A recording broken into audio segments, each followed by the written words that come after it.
So I told myself I would wake up early to work on this, but it's currently 1:30, so didn't pan out. So I've been trying to learn how to use electronics, and I thought a good place to start was LEDs, because they're pretty simple to wire and you're not gonna blow up anything.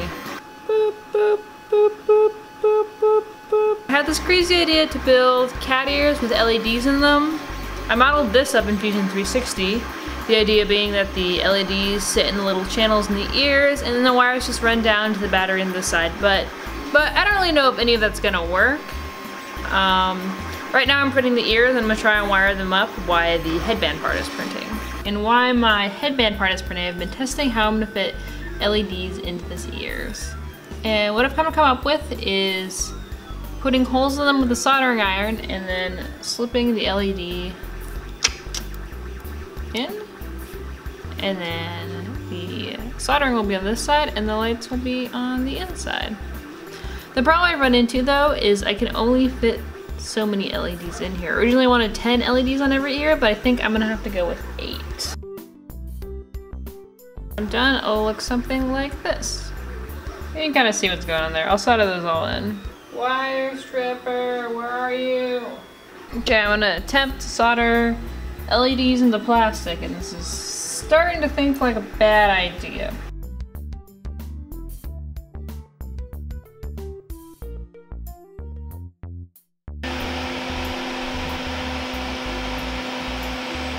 So I failed to account for one important thing, and that is that these two wires that are right next to each other can't touch, and I stripped the wire to solder to it so it's not insulated anymore.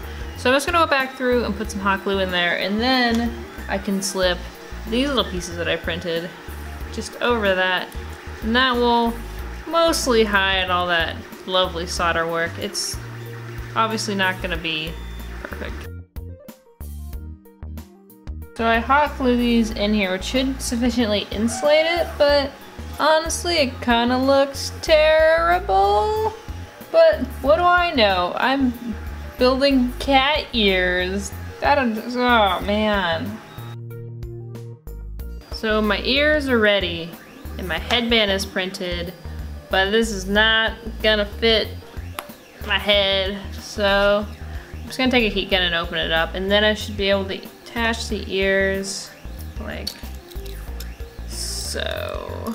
Time to see if I can assemble these to make anything.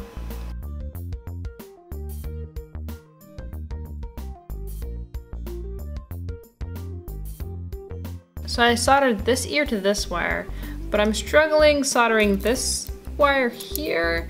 So I think I'm not gonna actually solder it in the middle and have it meet. I don't really know how you're supposed to do these things. So in all honesty, this looks like a piece of trash, but I told myself if it worked, I would keep going. And lo and behold, it actually lights up.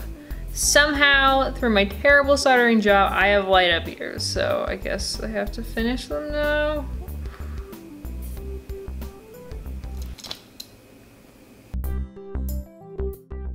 So what I'll say about this is that it works technically, and very intermittently.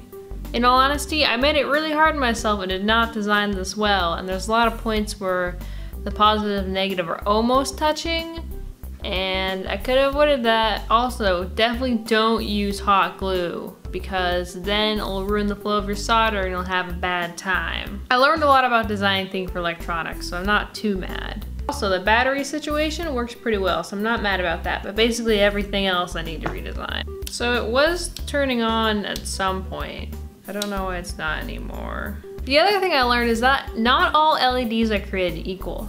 I got a handful of used one from my friend, and they kind of suck. So even if this did work, it doesn't light up very bright at all. I would give this project a 2 out of 10. So why even put out this video? This doesn't even work, and I spent like a whole day on it. Well, if you haven't figured it out, the series is called Make It and Bake It because I like to make things, but I have no idea what I'm doing. The point of the series is 1, for me to have a documentation of my progress, and 2, to show other people what it takes to make things. Like when I first started filming these videos, I had no idea how to 3D print anything, and it really shows. Same with this. One day I'll look back on this video and be like, wow, I didn't know how to solder any electronics, and now I'm making crazy cool electronics things, and I would have never imagined it. If you want to learn something, you kind of gotta suck at it first. So go suck at something for a while, and then you'll learn something new. I try and show as many failures as I can in my videos when I'm building something, but honestly, if I did that, they would be twice as long, and I do cut a lot out. When you're making a video about building something, it makes sense to cut out your failures, because it makes the video more streamlined and entertaining. But we also want to avoid the illusion that trying to learn things is easy, because it's hard. I'm probably going to build at least 3 more crappy headbands before I get one that's actually cool and usable. And I'm okay with that, because I enjoy the process. So go build something you like that's also terrible, because terrible things are awesome.